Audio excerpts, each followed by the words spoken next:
Hello दोस्तों, नमस्कार। मैं विष्णु कुमार आप सभी का अपने यूट्यूब चैनल के इस वीडियो पर हार्दिक स्वागत करता हूं। दोस्तों, आज के इस वीडियो क्लासेज में हम लोग जानने वाले हैं मानव के श्वसन तंत्र के बारे में, जिसमें दोस्तों हम लोग ये जानेंगे कि जो मानव का श्वसन तंत्र है वो क्या कहलाता है और साथ ही इस श्वसन तंत्र को कितने भागों में बांटा गया है, उन सभी को दोस्तों हम लोग इस वीडियो के माध्यम से जानने का प्रयास करेंगे। तो आइए बिना देर किए स्टार्ट करते हैं अपने आज के इस वीडियो क्लासेज को। दोस्तों, जैसा कि आप लोगों ने पिछली वीडियो के माध्यम से जाना होगा कि आपके शरीर में जो भोजन का पाचन हुआ करता था वो दोस्तों हुआ करता था पाचन तंत्र की सहायता से। और आपके शरीर में भोजन के पाचन क्रिया के क्रम में जो भोजन था दोस्तों, उसे आपके शरीर के भिन्न भिन्न अंगों से होकर गुजरना पड़ता था। जैसे कि आपका मुख गुहिका हो गया, ग्रास नली हो गया, आमाशय हो गया, आपका दोस्तों छोटी आंत हो गया, बड़ी आंत हो गया। इन सभी अंगों से होकर जब आपका भोजन गुजरता था तब जाकर उस भोजन का जो पाचन है वो परिपूर्णता हो पाता था। तो दोस्तों, आप समझ पा रहे होंगे कि आपके शरीर में भोजन को पाचन कराने में आपके शरीर का दोस्तों कोई एक खास अंग बिल्कुल भी सहायक नहीं होता है, बल्कि आपके शरीर में दोस्तों ऐसे बहुत से प्रकार के अंग होते हैं जो कि आपके भोजन के पाचन क्रिया से संबंधित होते हैं। और इन्हीं अंगों की सहायता से आपके शरीर में जो भोजन की पाचन क्रिया का जो संपादन है वो बिल्कुल अच्छी तरीके से हो पाता है। तो दोस्तों, आपके शरीर में भोजन को पाचन कराने में जो जो भी अंग सहायक होते हैं, ये सभी अंग मिलकर ही पाचन तंत्र का निर्माण करते हैं। तंत्र का संबंध यहाँ पर यह है दोस्तों कि आपके भोजन को पाचन कराने में जो जो भी अंग सहायक हुए हैं, अगर इन अंगों में से किसी भी एक अंग को अगर आप हटा दें, आप सोचिएगा कि हमारे शरीर में भोजन का पाचन हो जाए, तो दोस्तों बिल्कुल भी संभव नहीं है, क्योंकि इन सभी अंगों से मिलकर ही आपका पाचन तंत्र बना है। अगर सोचोगे कि किसी एक अंग की अनुपस्थिति में आपके शरीर में भोजन का पाचन हो जाए, तो दोस्तों उस स्थिति में आपका जो सिस्टम है वो गड़बड़ा जाएगा। बिल्कुल भी दोस्तों आपका जो सिस्टम है वो काम नहीं करेगा। ठीक वैसे ही आप लोग यहाँ पर समझकर रखना, यानी आपने ये जाना कि आपके शरीर में जो पाचन तंत्र है उसका संबंध होता है किससे, तो दोस्तों उसका संबंध होता है भोजन के पाचन से। ठीक उसी प्रकार से आपके शरीर में जो श्वसन तंत्र है इसका संबंध होगा किससे, तो दोस्तों इसका संबंध होगा गैसों के आदान और प्रदान से, क्योंकि हम लोग श्वसन के प्रक्रम में गैसों का आदान और प्रदान ही करते हैं। जब तक दोस्तों गैसों का आदान और प्रदान नहीं होगा तब तक आपका जो श्वसन का प्रक्रम है वो भी बिल्कुल अच्छी तरीके से संपादित नहीं होगा। तो दोस्तों यहाँ पर आप समझ सकते हैं कि जिस प्रकार से आपके शरीर में पाचन क्रिया के क्रम में अलग अलग प्रकार के अंग सहायक हुआ करते थे, ठीक उसी प्रकार से आपके श्वसन तंत्र में यानी कि आपके श्वसन क्रिया के क्रम में अलग अलग प्रकार के अंग दोस्तों सहायक होंगे। इन्हीं अंगों की सहायता से आपके श्वसन की जो क्रिया है वो दोस्तों बिल्कुल अच्छी तरीके से संपादित हो पाएगी। इसलिए ये सभी अंग मिलकर ही दोस्तों श्वसन तंत्र का निर्माण करते हैं। तो इसकी जो परिभाषा है कुछ इस प्रकार से है, आप लोग समझना। देखिए, बताया जा रहा है जिस तंत्र की सहायता से हमारे शरीर में श्वसन गैसों का आदान प्रदान होता है उसे श्वसन तंत्र कहते हैं। यानी ये जो श्वसन तंत्र है वह संबंधित है किससे, तो यह दोस्तों केवल संबंधित है आपके श्वसन प्रक्रम में आने वाले गैसों के आदान और प्रदान से। अगर दोस्तों ये तंत्र ना रहे तो उस स्थिति में आपके श्वसन का जो प्रक्रम है वो बिल्कुल भी दोस्तों संपादित नहीं हो सकता, क्योंकि श्वसन के प्रक्रम के लिए आपके श्वसन तंत्र का होना आवश्यक है, क्योंकि यही एक ऐसा तंत्र है जिसकी उपस्थिति में आपके श्वसन का जो प्रक्रम है वो दोस्तों बिल्कुल अच्छी तरीके से संपादित हो पाती है। ठीक है, तो इस चीज को आप लोगों ने जाना। तो बात करते हैं दोस्तों हम लोग यहाँ पर श्वसन तंत्र के विभाग का। तो दोस्तों अगर हम बात करें श्वसन तंत्र के विभाग का, तो दोस्तों श्वसन तंत्र को मुख्यतः 3 भागों में बांटा गया है, जिसमें से पहला भाग है आपका ऊपरी श्वसन तंत्र, दूसरा भाग है आपका निचला श्वसन तंत्र और तीसरा भाग है आपका अंतिम श्वसन तंत्र। तो दोस्तों आप बिल्कुल अच्छी तरीके से समझ पा रहे होंगे कि जो ऊपरी श्वसन तंत्र है यह दोस्तों श्वसन तंत्र का ऊपरी भाग होगा, अर्थात श्वसन तंत्र के ऊपरी भाग में जो भी दोस्तों आपके अंग आएंगे और उन अंगों से मिलकर जो नया तंत्र बनेगा उसी तंत्र को हम लोग बोलेंगे ऊपरी श्वसन तंत्र। तो इस वीडियो में हम लोग ऊपरी श्वसन तंत्र में आने वाले जो मुख्य अंग है उन्हीं से दोस्तों हम लोग क्या होंगे, परिचित होंगे। तो आइए सबसे पहले क्या करते हैं कि ऊपरी श्वसन तंत्र में आने वाले जो दोस्तों आपका पहला अंग है नासिका, उसे समझने का प्रयास करते हैं। तो दोस्तों यहाँ पर जो आप नासिका शब्द देख रहे हैं यह दोस्तों संबंधित होता है आपके नाक से, और आप सभी को पता है कि जो हमारा नाक है इसका काम क्या होता है, तो दोस्तों इसका काम होता है गैसों का आदान प्रदान करना। यानी जो हम सांस लेने के क्रम में जो गैस को दोस्तों हम लोग ग्रहण करते हैं या गैस को हम छोड़ते हैं, उसका दोस्तों जो मेन कार्य वो कौन करता है, तो वो करता है आपका नासिका यानी कि नाक ही करता है। हालांकि मुख भी कर सकता है, लेकिन दोस्तों अगर आप सांस लेते हो और सांस लेने के क्रम में अगर आप पर्यावरण से गैसों को ग्रहण करते हो तो दोस्तों उन गैसों में अशुद्धियां भी उपस्थित रहती है, उसमें कीटाणु उपस्थित रहते हैं जो कि आपके शरीर के लिए हानिकारक होते हैं। अगर आप उसे मुख के माध्यम से दोस्तों ग्रहण करते हैं तो उस स्थिति में ये जो गैस होंगे वो डायरेक्टली आपके शरीर के अंदर चले जाएंगे और आपके शरीर में रोग उत्पन्न कर सकते हैं। लेकिन यही गैस जब आपके नाक के माध्यम से प्रवेश करेगा तो उस स्थिति में आपके नाक में उपस्थित जो छोटे छोटे बाल होते हैं, जो रोम होते हैं, वो क्या करते हैं कि आपके उस गैस में उपस्थित जो अशुद्धियां होती हैं उसे दोस्तों वहीं पर वो छान लेते हैं, उसे रोक लेते हैं, अर्थात उसे बिल्कुल भी आपके शरीर के अंदर जाने नहीं देते, जिसके कारण आपके शरीर में जो शुद्ध हवा होता है वही प्रवेश कर पाती है। बिल्कुल भी दोस्तों जो अशुद्धियां होती हैं वो आपके शरीर में नहीं जा पाती। तो इसीलिए दोस्तों इसी खास चीज के लिए हमारे ईश्वर ने ये जो अंग है इसे बनाया है। ठीक है, तो देख सकते हैं इसमें मैंने बताया है यह ऊपरी श्वसन तंत्र का पहला शोषण अंग है। शोषण कहने का मतलब कि यह ऑक्सीजन गैस को क्या करता है, यह ऑक्सीजन गैस को अवशोषित करता है, और अवशोषित करने की जो क्रिया है यह दोस्तों 24 घंटा लगातार चलती रहती है, तभी जाकर आप क्या है, जीवित है, अन्यथा आप जीवित बिल्कुल भी नहीं रह सकते हैं। आगे है जो बाहर दिखने वाले एक जोड़ी नासा द्वार। नासा का मतलब होता है नाक, द्वार का मतलब होता है रास्ता। जो आप ये दो देख रहे हैं ना, ये दो दोस्तों आप दो ठो देख रहे हैं, इसी को क्या बोलेंगे, इसके अंदर जो दोस्तों आप देख रहे हैं हिस्सा, इसी को हम लोग बोलेंगे नासा द्वार, यानी नासिका का द्वार, नाक का द्वार। तो यह कैसे खुलता है भाई, तो यह बाहर दिखने वाले एक जोड़ी नासा द्वार से शुरू होता है, यानी यही से दोस्तों यह खुलता है, यानी यही से आपके बाहर का जो गैस होता है, आपके पर्यावरण का जो ऑक्सीजन गैस होता है, यह दोस्तों इसी द्वार के माध्यम से आपके शरीर में प्रवेश करता है।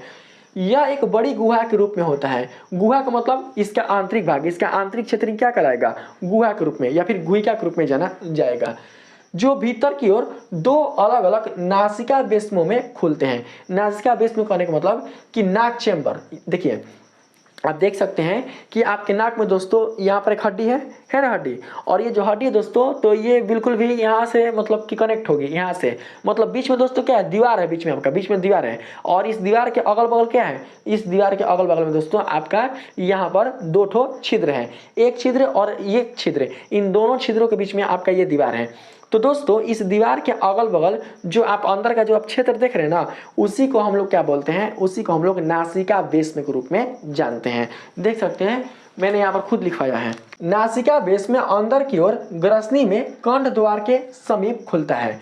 कहने का मतलब यह हुआ कि जो नासिका बेस्म है दोस्तों, यह आपके नाक का आंतरिक क्षेत्र होता है, आपके नाक का आंतरिक हिस्सा होता है, जो कि दोस्तों एक तरीके से नासा पटिका द्वारा दोस्तों यह विभक्त रहता है। नासा पटिका कहने का मतलब कि जो आप यहाँ पर जो ऊंची आप हड्डी देख रहे हैं ना, ये हड्डी जो आप देख रहे हैं, तो ये जो हड्डी है दोस्तों वो क्या करता है कि आपके नाक के जो दो ठो छिद्र हैं और इन छिद्रों में जाने वाला जो अंदर का रास्ता है, इसे दोस्तों यह विभाजित करता है। यानी यहाँ पर यह अस्थि होता है और बीच में दोस्तों देख सकते हैं एक दीवार जैसा होता है, अंदर दीवार जैसा, और इसी दीवार से आपका जो नाक है यह दोस्तों दो भागों में क्या होता है, यानी नाक के जो दोस्तों रास्ते होते हैं वो दो भागों में बढ़ जाते हैं, एक ये वाला और एक ये वाला, जो कि आपके नाक में दो छिद्र के रूप में ये जाने जाते हैं।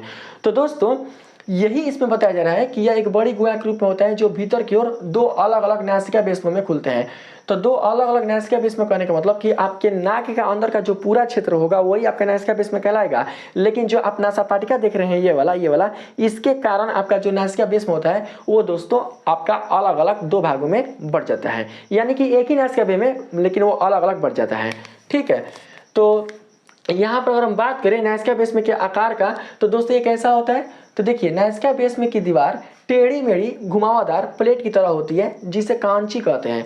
तो देखिए यही है आपका नासिका बेस्म, जो आप अंदर का जो आप क्षेत्र देख रहे हैं, ये वाला जो आप क्षेत्र देख रहे हैं अंदर की ओर, यही क्या है भाई, ये पूरा का पूरा आपका नासिका बेस्म है। ठीक है, अंदर जो आप क्षेत्र देख रहे हैं ना, इसको बोलेंगे नासिका बेस्म।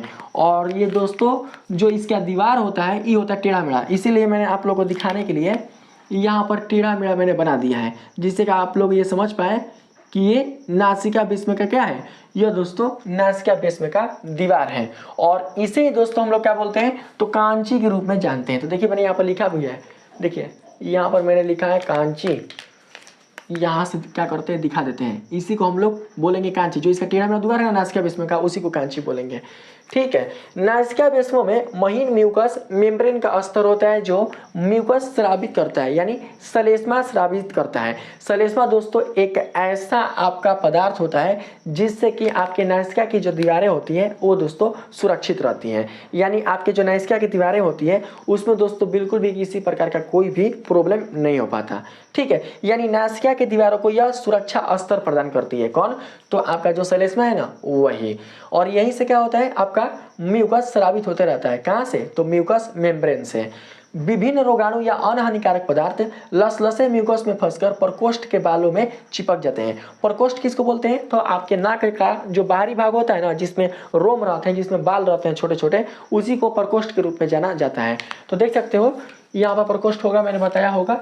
देखिए प्रकोष्ठ को ही हम लोग प्रगारण के रूप में क्या करते हैं जानते हैं, प्रगारण के रूप में। तो यहाँ पर मैंने प्रगारण ही लिखा है।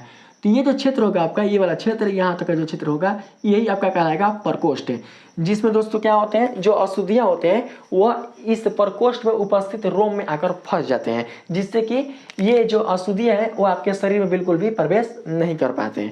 ठीक है, और इसको दोस्तों फंसाने का जो काम करता है वो कौन करता है, तो वो दोस्तों करता है म्यूकस मेम्ब्रेन, जिसकी सहायता से म्यूकस क्या होता है, स्रावित होते रहता है। और आगे देख सकते हैं अगला है नासा पाटिका। तो दोस्तों नासा पाटिका कहने का मतलब मैंने आप लोग को भी बताया कि आपके नाक को दो छिद्रों में विभाजित करने वाली जो पट्टी होती है उसी को कहा जाता है नासा पाटिका। तो इसमें दोस्तों देख सकते हैं बताया जा रहा है जिस पट्टिका द्वारा दोनों नासिका बेस में एक दूसरे से पृथक होते हैं। मैंने खुद बताया कि नाक का जो आंतरिक क्षेत्र होता है वही आपका नासिका बेस में के रूप में जाना जाता है, जो कि आपकी जो अस्थि है बीच वाली जो दीवार है उससे क्या होती है, ये नासिका बेस में एक दूसरे से अलग हो जाती है। ठीक है, तो ये क्या करता है दोस्तों, ये नासिका बेस्मों को एक दूसरे से पृथक करता है, अलग करता है, और पृथक करने वाला जो भाग है वही नासा पट्टिका के रूप में जाना जाता है, यानी पट्टी के रूप में, परत के रूप में यह जाना जाता है। यह पट्टिका ऊंची लंबवत तथा अस्थि की बनी होती है। इसको यहाँ पर दिख रहे होंगे आपको हड्डी पकड़ा रहा होगा, तो यह हड्डी को ही हम लोग क्या बोलते हैं, अस्थि के रूप में जानते हैं, और साथ ही यह लंबवत है और साथ ही यह दोस्तों ऊंची भी है।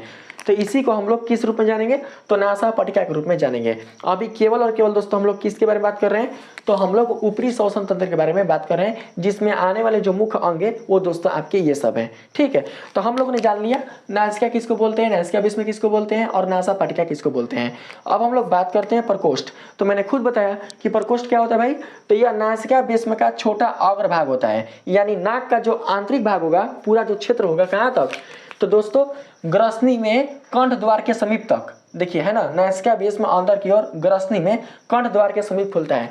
तो ग्रसनी दोस्तों देखिए जो आप पूरा क्षेत्र देख रहे हो, ये पूरा क्षेत्र यही आपका क्या कहलाता है, ग्रसनी कहलाता है।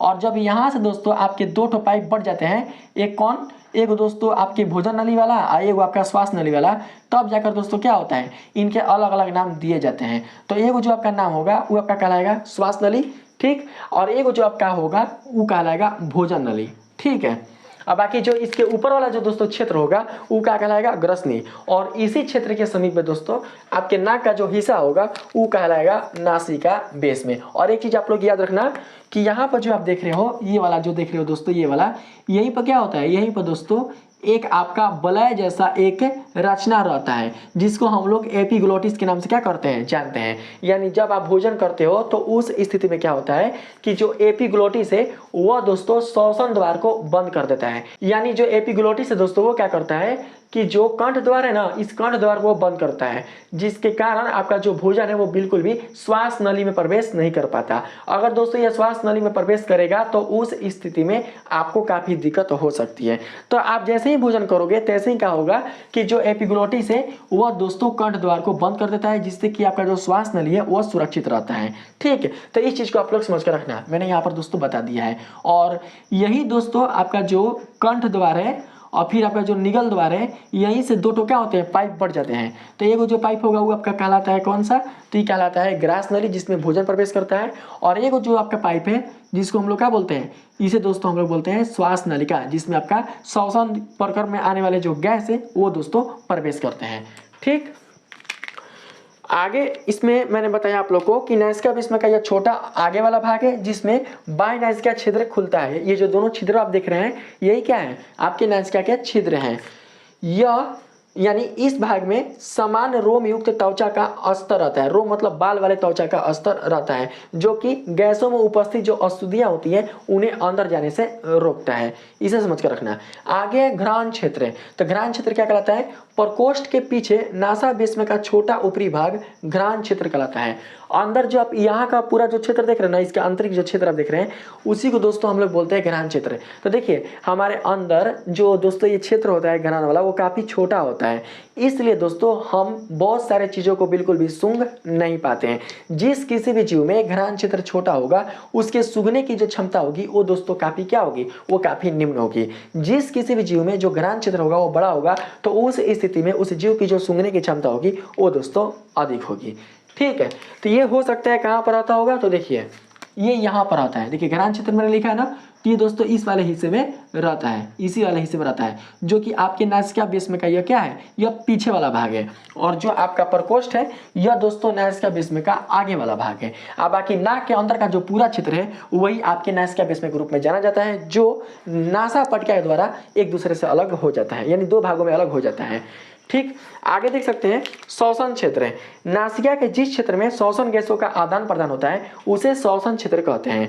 यह प्रकोष्ठ का मध्य और निचला भाग होता है। मध्य करने का मतलब कि दोस्तों प्रकोष्ठ आप देख पा रहे हैं, प्रकोष्ठ किसको बोलते हैं भाई, तो प्रकोष्ठ आपने अभी जाना नासिका भीष्म का जो आगे वाला भाग होगा उसी को बोलेंगे प्रकोष्ठ। अब बाकी इसके मध्य का, अब बाकी पीछे का कुल जितना आप क्षेत्र देख रहे हैं कहाँ तक है, पूरे श्वास नली तक, ये सब क्षेत्र आपका क्या कहलाएगा, श्वसन क्षेत्र ही कहलाएगा, क्योंकि उसमें श्वसन गैसें क्या होते हैं, आते और जाते हैं, इसलिए इस क्षेत्र को हम लोग श्वसन क्षेत्र बोलेंगे। श्वसन क्षेत्र में स्थित श्वसन एपिथेलियम के नीचे महीन रक्त केशिकाओं का जाल फैला रहता है। यानी दोस्तों श्वसन क्षेत्र में जो श्वसन एपिथेलियम होते हैं वो क्या करते हैं कि श्वसन क्षेत्र की जो आंतरिक दीवारें होती है उनको दोस्तों वो काफ़ी रक्षा प्रदान करती हैं, उनको दोस्तों काफ़ी क्या करती हैं, सुरक्षा प्रदान करती है। और इस श्वसन एपिथेलियम के नीचे महीन रक्त केशिकाओं का जाल फैला रहता है। आगे है स्वर यंत्र या लैरिंक्स। लैरिंक्स यानी देख सकते हैं यही क्या है दोस्तों, लैरिंक्स यानी इसको हम लोग क्या बोलते हैं, कंठ बोलते हैं। कंठ यानी यहीं से क्या होती है, ध्वनि उत्पन्न होती है। यानी दोस्तों ये ध्वनि उत्पन्न कराने वाला यंत्र होता है जिसे हम लोग लैरिंक्स के रूप में क्या करते हैं, जानते हैं। इसमें बताया जा रहा है वह यंत्र जो ग्रसनी को श्वास नली से जोड़ती है। तो ग्रसनी क्या होगा, तो दोस्तों आपकी निगल द्वार और कंठ द्वार, यानी हाई होगा निगल द्वार, ठीक है, ई होगा आपका निगल द्वार, आई आपका हो जाएगा ई निगल द्वार, ई आपका हो जाएगा कंठ द्वार। तो इन दोनों के बाहरी जो दोस्तों क्षेत्र होगा उसको बोलेंगे ग्रसनी। देखिए दोस्तों निगल द्वार और कंठ द्वार के जो ऊपर वाला क्षेत्र होता है उसमें आपका भोजन और सांस दोनों दोस्तों आपके एक ही में आते हैं, यानी ग्रसनी में ही आती हैं। यानी ग्रसनी क्या होता है ये दोस्तों, उभयनिष्ठ क्या होता है, उभयनिष्ठ भाग होता है जिसमें आपके गैस श्वसन वाले और जो आप भोजन ग्रहण कर रहे हैं वो दोनों क्या होते हैं, एक ही भाग में पहुंचते हैं जिसको हम लोग बोलते हैं ग्रसनी। लेकिन दोस्तों आपके कंठ द्वार से और निगल द्वार से यहाँ से क्या होता है, इनका रास्ता अलग अलग हो जाता है। तो जब भोजन प्रवेश करेगा तो उस स्थिति में जो एपिग्लोटिस होगा वो कंठ द्वार को ढक देगा, जिससे जो भोजन है वो आपके निगल द्वार से होते हुए ग्रास नली में प्रवेश कर जाएगा और वहां से वो चला जाएगा आमाशय में, जिससे कि बिल्कुल भी दोस्तों यह नहीं जा पाता है कि इसमें, तो श्वास नली में। ठीक है, इस चीज को आप लोगों ने अच्छी तरीके से समझ लिया। तो दोस्तों यहाँ पर मैंने आप लोगों को बताया वह यंत्र जो ग्रसनी को श्वास नली, तो ग्रसनी क्या होगा, ग्रसनी इसका ऊपर वाला भाग होगा। देखो ये जो ऊपर वाला भाग देख रहे हो ये क्या होगा, ये दोस्तों आपका ग्रसनी होगा। तो ग्रसनी को श्वास नली से जोड़ता है। तो श्वास नली कौन है, तो दोस्तों जब बुल वाला देख रहे हो ना, ये बुल वाला यही आपका श्वास नली है। तो इस श्वास नली को और इस ग्रस नली को जोड़ने का जो काम कर रहा है वो कौन कर रहा है, तो दोस्तों ये वाला हिस्सा कर रहा है, यानी यही वाला हिस्सा कर रहा है। और इसी हिस्से को क्या बोलेंगे, इस वाले हिस्से को क्या बोलेंगे, इस वाले हिस्से को बोलेंगे लैरिंक्स, यानी कि कंठ के रूप में बोलेंगे जहां से ध्वनि उत्पन्न होती है। मानव स्वर यंत्र में स्वर रज्जु संरचना पाई जाती है और यह स्वर रज्जु श्लेष्मा झिल्ली होता है जो कि हवा के कारण कंपन पैदा करके ध्वनि उत्पन्न करती है। तो आप सभी को पता है कि जो ध्वनि होती है वो कंपन के कारण उत्पन्न होती है। इसीलिए जब दोस्तों हवा के कारण यानी आपके श्वसन क्रिया में भाग लेने वाले जो गैस होते हैं उनके कारण जब कंपन उत्पन्न होता है श्लेष्मा झिल्ली में, तभी जाकर क्या होता है, आपकी ध्वनि जो है दोस्तों वो उत्पन्न होती है। तो हम लोगों ने ऊपरी श्वसन तंत्र में केवल नासिका कोशिका बेस में नासा पाटिका, प्रगार घ्राण क्षेत्र, श्वसन क्षेत्र और स्वर यंत्र को जानने का प्रयास किया। तो दोस्तों अब इसका जो अगला श्वसन तंत्र होगा वो आपका संबंधित होगा किससे, तो निचला श्वसन तंत्र से। और निचला श्वसन तंत्र में आने वाले जो मुख्य अंग होंगे उसे दोस्तों हम लोग अगली वीडियो में जानने का प्रयास करेंगे। तो आज की वीडियो में दोस्तों इतना ही। जो अगला जो श्वसन तंत्र होगा उसमें हम लोग क्या करेंगे कि इसके नीचे का जो हिस्सा होगा, जो आपके अंग होंगे, उन्हें हम लोग समझने का प्रयास करेंगे। तो अगर आपको ये वीडियो दोस्तों अच्छी लगी है तो प्लीज़ आप लोग मेरी इस वीडियो को लाइक कीजिएगा, सब्सक्राइब कीजिएगा और पसंद आए तो अपने दोस्तों में भी शेयर कीजिएगा। मिलते हैं फिर से एक नए वीडियो के साथ, तब तक के लिए धन्यवाद।